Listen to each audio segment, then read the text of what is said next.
And I'm telling you, people can deny this as much as I'll talk from my own family. They think black people smell. They think black people are always stealing, looking at lux. They think black people are corrupt. And you know what they say? It's their culture. It's their culture. Constantly that's who they are. And then when something happens, right? Say there's a robbery. 90% is going to be a black person. Do you know what we call black people? We call them kala. It means black, not in a good way. If someone in your family is dark-skinned, we clown them. We call them kallu. Look at kallu. If you want to see racism against black Americans, just go into tech. I am an engineer, 3 engineering degrees. If you want to see how people of immigrants treats black Americans, go in tech and go work with Indians. Sometimes I open my Instagram and I get a DM from someone saying, hi, black cow. I don't really know what to say. They're obsessed with my skin color. Please tell me y'all have seen this video of the black man walking through his neighborhood and some Indian man approaches him and is demanding that he shows his identification to prove that he lives in the neighborhood. What's your name? Anand, can I see your ID or something? No, I mean, you can call the police or I can call the police. Can I see your ID? Yeah. Let me see your ID. Yeah. Take out your ID and I'll take out my ID. Let me take out your ID and I'm going to take out my ID. Okay, let's... can you get my phone? No, let's call the police. Give me your phone, let's call the police. I'm in my own neighborhood where I live at, working in my neighborhood by my house, and I have this man asking me, do I live here? Yes. And what's your name? Dude. I'm going to start a civil lawsuit right now. That's what I'm going to do. Absolutely. You got to do it, man. But I want What's your name, man? Because I'm walking in the neighborhood where I live at, and I'm getting harassed. No, wait. He's unnecessarily playing us. But we took my car. Yes. Bring my phone. I don't have my phone. Get my phone. Come with me and get the phone. I will. Get my phone. Because this guy will escape otherwise. Get my phone. Get my phone. Come with me. Yes. He's going back and forth with the man, walking all up into his personal space, calling him a boy. Like, really a boy? I find it really hypocritical how Indians and South Asians will talk about prejudice they experience by white people and then turn around and take that same discriminatory energy and use it against black people. I know it happens. I grew up hearing it. So let's talk about how you are so eager to fit in that you would rather appease those who oppress you than support other oppressed groups. You know what that smells like? Desperation for acceptance. And the sad part is, no matter what you do, no matter how hard you work to blend in, you will still be seen as an other. Besides Kamala Harris, I don't know many other like black and Indian people. I think there's a lot of racism within Indian culture against the black community. Yeah. But now people are getting empowered, saying, look, mom, if you want to be a part of my life, you're gonna have to deal with this. And mom's like, oh my god, I don't want to lose my kid. Okay. Okay, let's go to E40 concert. You know, like, I will learn your culture. I don't even understand why she decided to do that to this black woman. She called her so many N-words. And the crazy part about it is, she darker than the average black person. Where you say you got me sitting here going into asking if you good. You been staring at me with your fake life. I don't give a I don't get out of my face, you. Most of the racism that I've actually experienced since coming to Canada has been from Indians. Unfortunately, that's the. Is there a point of time in your life when you thought that I need to bleach my skin or whiten my skin? Yeah, I thought many times. No, Indians were not supposed to be fairer. India receives more than 250 sunny days. So vitamin D is directly absorbed by skin, hence more melanin content, hence the darker skin. There was time when I was a teenage girl, I could see people girls who were fairer than me, you know, they were treated in a different way. You could see the school teachers or everyone as like, oh, she's so cute, she's so pretty. So that time we feel, okay, I want to be that person. I've been bullied for my skin tone, and that too by my teachers. Yeah, one of my teachers bullied me when I was in class 3rd or 4th. I was just a child. I don't know that I have a dark tone and all. My friends who are a little darker than me, they sometimes feel that, still that I should put tomato on my skin and this on my skin to become fair. So their self-confidence has been really affected. What's up, beautiful people, and welcome to yet another very interesting episode. I hope you're doing fine wherever you're tuning in from. Now, there is a notion that anti-blackness is a problem that is experienced in America. But while that is the case, I just like to put it clear that that is not just an American problem, but it is a global problem. And in this case, we'll be discussing the anti-blackness that is being experienced by black people from the Indian community. And when I say the Indian community, I'm not just talking about the Indians who live in the country India. I'm talking about the whole Indian community, including the Indians in diaspora or the Indian diaspora community, because they have had a behavior of putting black people in some place where they do not belong, treating black people with some sort of anti-blackness that deem black people as second-class citizens or lesser humans. And if at all you've been watching this channel, then you know that I've been talking about the caste system that has existed for years or for decades, actually for so many years in India and in some parts of Asia. A caste system which was some sort of racial hierarchy, which saw white people at the top and then black people at the very bottom. And the basis of this caste system was just ranking you based on the lightness of your skin or your complexion, which should not be the case. And it was put and induced into their system to the extent that to this very day they still have so many things in their so-called present-day system that keeps on suppressing black people, and that's something that we should discuss more often. So I have stitched videos together for you. I believe these are videos that are very informative, videos that are very educative. I'd just ask you to watch these videos together with me, and then thereafter we'll come back here and break it all down. And as you watch these videos, please let me know what your thoughts are concerning all these in the comment section. As usual, like the video, share the video, and most importantly, subscribe to this channel.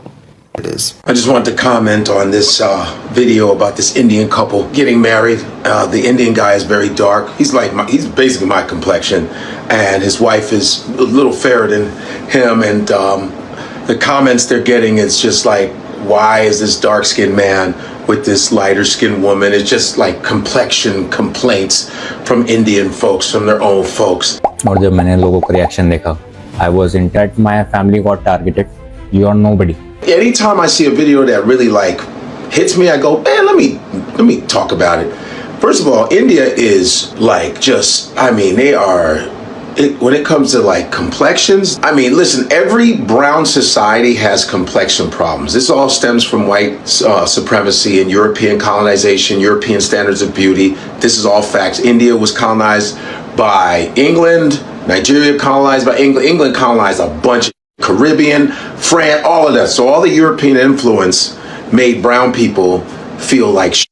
Okay, even in their makeup products, if you go to some of these countries, when I was in Thailand, all the advertisement was light-ass Thai people, light as f***, and most of the Thai people are dark brown. It's the same thing in the Philippines, same thing in some parts of Africa, and same thing in parts of Asia. It's insane. It's like even with Bollywood, it's like these Indians be light as f***, but they still look Indian, which is hilarious. But they are light as hell. That's why I always advise people to watch movies from Telugu. The Telugu movies, that's a different part of India, but you'll actually see brown people, because the majority of India is brown. So it's nice to see these new Telugu movies like RRR, for example. If you're ever interested, watch RRR and you'll see actually brown people. You know, of course, all these different countries are made up of different complexions, but they always put the lighter people in front. There's one called Light and Lovely, I think. It's a bleaching cream in India, Light and Lovely. I think it's Light and Lovely, I think. If I'm wrong, let me know. But it's they have that on the shelf like fucking Vaseline. They buy that Light and Lovely. In Nigeria, they had Ambi. I think it's still there. But a lot of lightening creams are in a lot of these countries, even in America, and it's pretty up. And I heard that a lot of these lightening creams cause cancer and like that. So for those of you who are lightening your skin, I don't want anything good to happen to you. Be yourself. Now, this is not me wanting people to die of anything, but you deserve to be poisoned because you already are poisoning yourself with your negative thoughts and ashamed of what you look like. Listen, I understand as a dark-skinned man. I understand people make fun of you. They do this, all this other. Yeah, it happened to me as a kid, but thank God I had strong Nigerian parents where dark skin is normal. It's okay. Being dark is great, all right? Be who you are. You understand what I'm saying? And I remember when light-skinned black folks would make fun of me. Yes, light-skinned black people say, they call you black this, black that, dark this, but all my light-skinned friends look like now. That light skin doesn't hold up too long. Listen, it's a joke, but it's a joke though. But anyway, all complexions are beautiful, you know what I'm saying? And that couple look great. And it's a shame that really India has a real serious complexion problem. And it's fucked up. It's really fucked up. And yeah, I just wanted to throw that out. So be proud of who you are. And all you dark folk out there, you're still dope. You're still amazing. And I know, listen, it gets really bad because even in the NBA, I think the NBA is very light-skinned now. The NBA is very light-skinned. It used to be darker back in the day. You look in the 80s and 90s, way more darker dudes. But now it's very light-skinned. That's probably why they don't play defense, because if you foul one of these light-skinned dudes, they'll bruise easy. You know what I mean? And and I think this is an example. I think the reason why the NBA is so light-skinned because you had a lot of insecure dark-skinned basketball players in the past, so they made sure they got with either really light-skinned women or white women to make sure their children didn't have to suffer later on. That's just a social theory, everybody. Hey man, I'm out of here. Colorism is truly a scourge among brown folk. I remember experiencing colorism from the earliest moments of my life, and it was the first form of discrimination that I was acutely aware of because it came from my own people. For context, I am the darkest skinned person among my family, among my extended family, and the way having dark skin was phrased was discussed so nonchalantly among my family, among other brown community members, was almost as though being blacker, being browner, was in itself a pejorative. When I was young and I would meet family in India who I had never met before, the first conversation they would have was about where I got my skin tone from. My mom is fair-skinned, her mom is fair-skinned, and both my brother and my dad are brown-skinned. When I was in elementary school and my grandmother would come to visit us in the States, she would stop me from going out to play with other kids in the neighborhood because I was getting too dark. The sun was getting me too dark. When I was in high school and I got into my first long-term relationship with a fair-skinned girl, she very casually told me about the fact that her uncle would refer to me as Kali, and she said it as though it was a funny statement.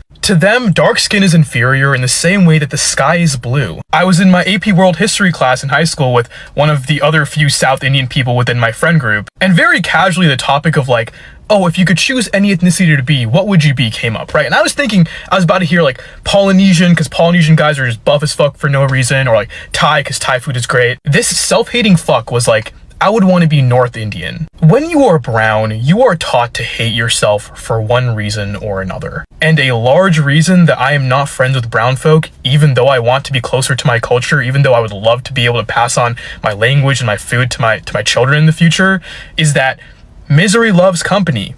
And I am not miserable. So Kamala Harris being black is independent of the incredible anti-blackness in Asian communities. So I've posted a number of videos about the anti-blackness that many Asians have.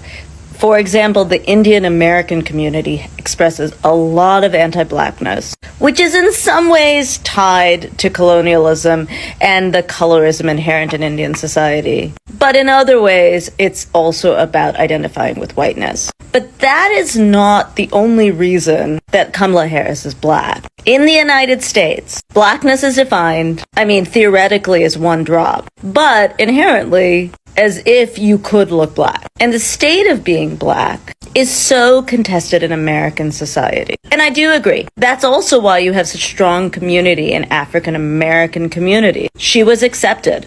Totally agree with that. But even if she didn't identify as black, she'd still be classified as black, because that's how our system works. Now look, there is plenty to say about Kamala Harris, but attacking her racial background, bruh, that don't make sense. Yeah, her mama Indian, but you know we got a shared history with them, right?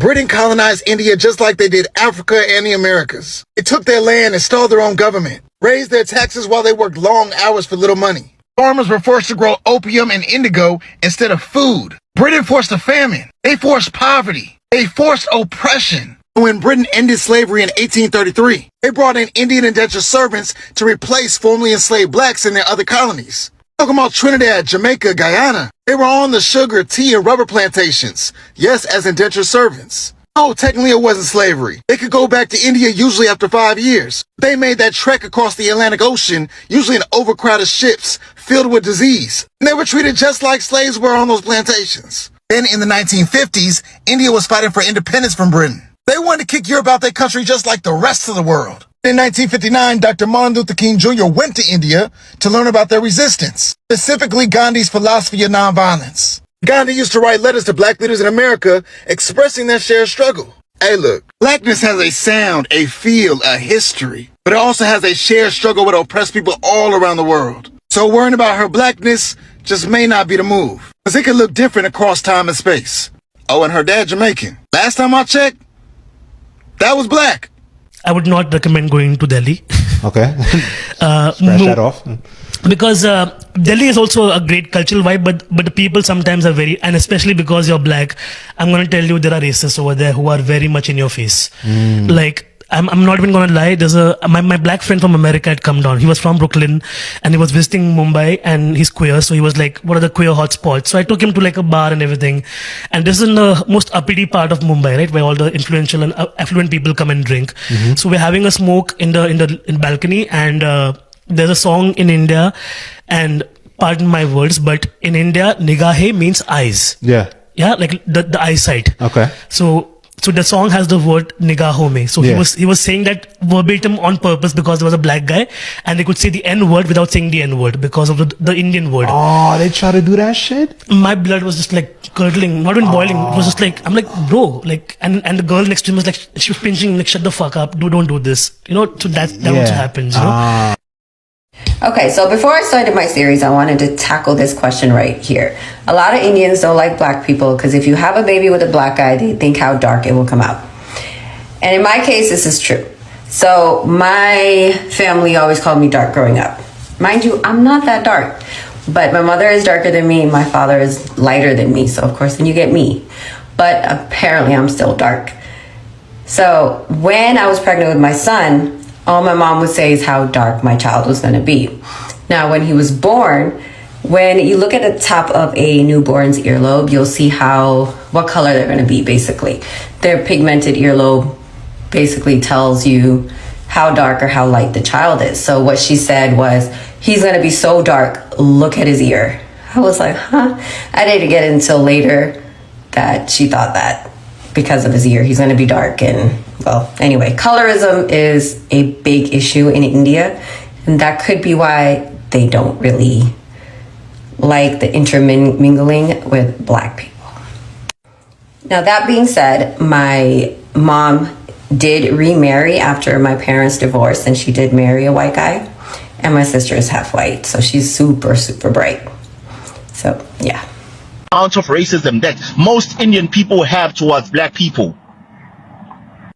So this might be a two-parter, but the gentleman that I just stitched is 100% correct. When I came to the US, I was 17 in high school.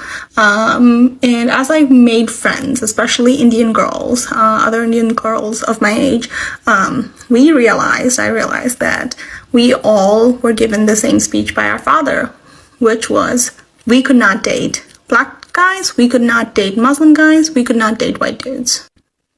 And I remember the abuse that I received from my father, physical abuse that I received from my father, when he found out that I was dating a Muslim guy. He immediately made me break up with the guy.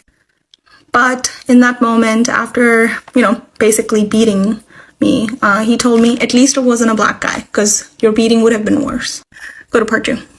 Yes, I am happy to answer this question. It's going to be a little bit of a robust answer, so it might be a little bit long. So I would put this on 2 times speed or grab a snack. You've probably seen this photo before, and I think it's very important, but this is the pre-colonial Indian caste system, which I'm not going to spend too much time on, but what is really important to remember is that Brahmins who are on the top of the caste system tend to be lighter. This is not a rule, this just tends to be a pattern, and why is that? It's because of things like sun exposure. Everything else on the caste system, like while it's still respected on certain levels, they are exposed more to the sun. Like someone who is like in the military, which is like below Brahmin directly, like it's respected, but they're also spending a lot of time outside. For someone who's like a farmer who's spending a lot of time outside, versus a street sweeper who oftentimes maybe don't have the ability to live in a home, are homeless, or like spending 24/7 like working, trying to make ends meet. And so because of that, essentially Indian society has been built around this idea of an implicit bias, that the lighter you are, the more access to education you have, the closer like prestige you have when it comes to like ranking in society, and even a kind of religious proximity, that closer to God you are, like, or like the different like pantheons within Hinduism. But the thing is though, the caste system wasn't made for a globalized world. So when the British Raj invaded India and India became the crown jewel of the empire, the British saw a group of people who were already kind of divided and really leaned into it and really played up the religious aspect, which resulted in the partition, and the caste aspect, which they really mirrored their example of like the British aristocracy with the Indian caste system. Why do you think Meghan Markle marrying someone in the royal like family was such a big deal to them? We're kind of seeing the parallels. But under British control, the British sent a lot of Indian people across like all over the world. So you have Indian people being sent to Guyana, like Fiji, Canada, we're everywhere, like Kenya, South Africa, like there are like anywhere the British was, you will find Indian people, just because like India was Britain's like greatest tool. The thing is though, when Indian people were sent to these different countries, they also brought along with them their implicit biases, because the system that they have only ever really like manifested within other Indian people, but now they're living a globalized system under British control. But the thing is though, it's not created equally. For example, being Indo-Guyanese or Indo-Trini or Indo-Kenyan is very, very different than, let's say, being Indian-American or Indian-Canadian. And the main reason why is because Indian people who move to those countries are now adopting white supremacy systems on racial schema. And that's the biggest part. The racial schema of India is very, very different than the racial schema of the United States or the Caribbean or even like an African country like Kenya. Because race is a social construct. So race, as how we see it as, let's say, an American or an Indian person, may be very different than how a white American sees it, or like how a Brazilian sees it. And so because of that, in America, the United States, being white is always the advantage. There is no instance where being white is a disadvantage. So when you have a group of people who've already kind of implicitly associated like being lighter with, access to more opportunity, access to more like things like that, even like things like safety, like they come to the United States and they see that whiteness is put on a pedestal, it doesn't surprise me that Indian people like will often feel the need to like form into it. They need to feel like they need to assimilate to it. Because remember, like every Indian person here at one point was like an immigrant. The thing that is though, and one thing that my community really needs to fucking work on, is the fact that like they are very, very selective of how they want to adopt the racial schema, which is sometimes good and sometimes is bad. I think the US racial schema is incredibly flawed. I think the fact that Middle Easterners isn't within the white category is stupid, and it's very weird. And there are other parts about how people tend to like cherry pick what is considered white or not. But I also feel like the Indian diaspora within the United States, I'll speak about the United States, I can't really speak about like British Indians or Canadian Indians. They tend to carry over a lot of anti-black sentiments and stuff, and have that, but they want to cherry pick it. Like a lot of this, it's like a running joke within our community of like, the brown boy who says the N-word and stuff, or like they want to speak in AAVE, they want to like adopt certain things in that, but then they would never like date a black person. They can't find black people desirable. They're extremely judgmental of the black community. They also don't recognize a lot of the work the black community made to even allowing Asian Americans and Indian Americans Indians into the United States. So I hope this makes sense.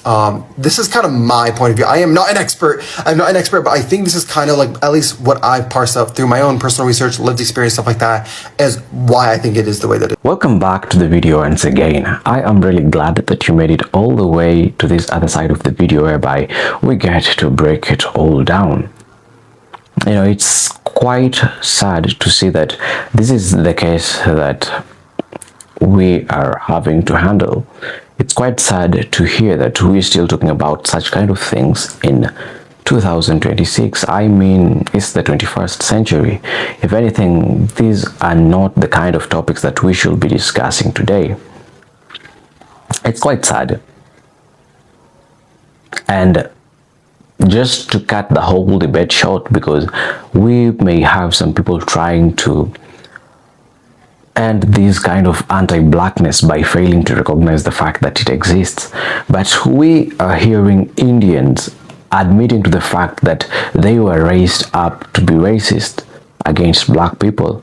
We're seeing Indians coming out and using their social media platforms as channels to talk to other Indians to stop the bias that they have been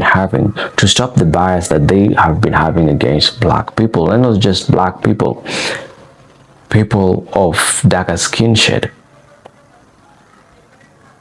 If at all you look at the Indian entertainment industry, which is just but an example, you'll realize that the Afro-Indians, which they do exist, they are not depicted, or they are not represented in their advertisements, they're not represented in their music videos, they're not represented in their Indian films. And the way a certain demographic of people decides to stage their films says so much. By the mere fact that they decide to stage or to script or to just have all light-skinned characters in their movies, somehow it sends a message to the rest of the world. Growing up, I did not know, or I did not have awareness of Afro-Indians. I did not know of their existence simply because I never got to see them in these Indian movies. I never got to see them in these Bollywood music videos. And it kind of sent our message to my mind, thinking that Indians are these specific skin color. But these people do exist, but they are being suppressed by a system that in 2026 they should have done away with that system long ago. They're being suppressed by a system that was put by colorists and racists. And it's not just a system that was instilled by the Indian people. Remember that the Indian people have had or were a British colony. So them being colonized by British people kind of made these racist or this caste system to stick. It kind of insisted on it, and it just laid grounds to approve the caste system, because British people had anti-blackness already, and they had this white supremacy in their minds. And first of all, to gain the proximity to blackness, the proximity to whiteness, they also adopted the white supremacists mindset. And this is something that has been going on for a very long time. When they saw white people or white British individuals mistreating black people or people of darker skin, they also just adopted that. It kind of approved their actions. It kind of approved their negativity towards blackness. And ever since, they continued carrying on with those bad habits or with those bad actions over and over again, and passing them from generation to the other. If anything, when you look at the racial hierarchy that the British adopted, they adopted in Asia, that is, they adopted a racial hierarchy whereby it was white people, then they put Asians second, and then the darker skinned Asians, and then lastly black people. And so Indians adopted these, and they are doing these to this very day. And one thing that I'd also like to address as an African is the fact that Indians come over to Africa and then end up disrespecting Africans on our own soil. They end up disrespecting Africa on the African soil, and I think this should not be the case, regardless of the fact that they may be probably some of our bosses or some of your bosses back in Africa. I don't think that should be the case. There is no way somebody should mistreat you simply because your body produces more melanin. If anything, scientists have proved over and over again that melanin has nothing to do with superiority. If anything, the more melanin you produce, the more superior your skin is, the more protective your skin is.